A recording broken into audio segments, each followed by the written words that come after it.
In this video, I'm going to show you how to screen record on your Galaxy device. Now, in this case, I'm using my Galaxy A53. Now, this works on any Samsung Galaxy device. So let's get started. Swipe down again. Now you can see screen record. Now click on it. This will appear. Now it says sound. If you click on none and start recording, there will be no sound. The screen will record, but there will be no sound.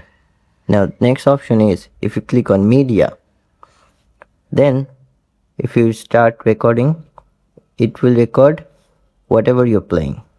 The third option is media and mic, and then if you click start recording, it will record whatever you're playing also via your mic.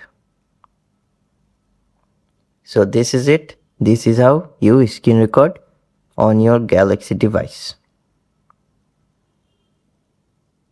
So thank you for watching.